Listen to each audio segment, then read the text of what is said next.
Amacha unofe jolite tuni. Hadi yoro kafiru be kule. Alaka waraba. Abi dangoro batama. Ako kalankise tigu bemi. Kalankise bona ayaula be. Ayaula be.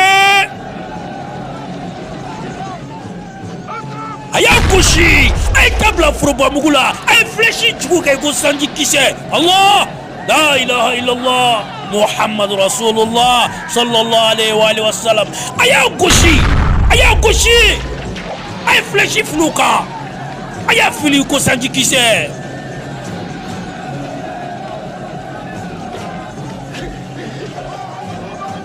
Ayakushi. Aya fluka. Ay fleshi shuruka iba fo sanji kise. Amata jote tugu. Ay kafiru halaki. Ay alajibu bunke kafiru be kabuli. Ay bolili ka nogo ulu boloni fembe. Sotugu be nana. Kafiri dishibo minu sonen banu yere. Ayakushi ka c'est ça. Allahu akbar. La ilaha illallah. Au kata kofe. Bientôt au kaulabe. Ni ka kafiri lagalaga to nunu nenge ukana boli. Jegeu ay jegeu nenge ukana. Ukumbe ka boli de. Ayu nenge ukana. إنهم يتجمعون. وبك فرافر نيوما وبك نيوما ريغروبي أيا ولا بنتوني أو كتا كوفي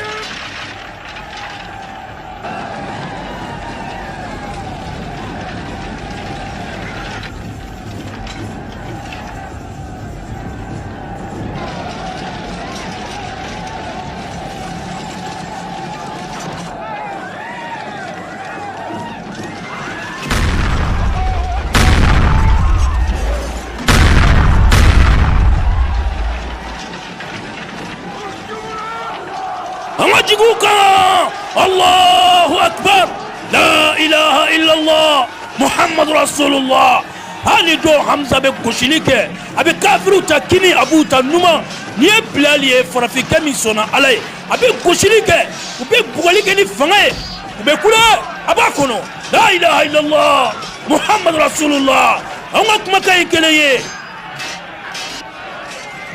أني كافري كين فنبي يرلاين دونسا أكفاري ده minogo be makan kawla unana kube jimi an belele no ji ko fe an bado ala ban woyo an fleshu ke kulu halaki bilali be cheuta abu halaki Allah alaka waraba fle of aya kuntike umayya kafiri demi kunye farakuru da adishi kan makan kono amma ke koro min ko ko faka sengi kafiri ama na tuma fugo ahad ayo kafirike de aya wula ko umeya eni kunu ne bilali ni bi ayamine kafiri bina kono ka aba kono la ilaha illallah muhammad rasulullah sallallahu ta'ala alayhi wa alihi wa sallam abu jahili ba yere la kafiri be talike kini abe talike numa akafaride ngame dambe ko bela jelena ni ba bla la harasisa ni piye Allah أمك ما يكلي الله لا إله إلا الله الله أكبر هيك كافر بنا على كلا ترى بغى بنا على كلا نياني بغى بنا ما مين يتنكي على كلا ما كان كنو أبنا من نقول أن ترى لا بيبي نيوان دافع أون جينا أون تمنا على بكا سكنو أم سبي تلك كنا بتلك نما كافر بكوير يني kafiru ye boli fisaya ni do wɛrɛ ye cɛncɛn kɛnɛ a dɔgɔyala larabuw la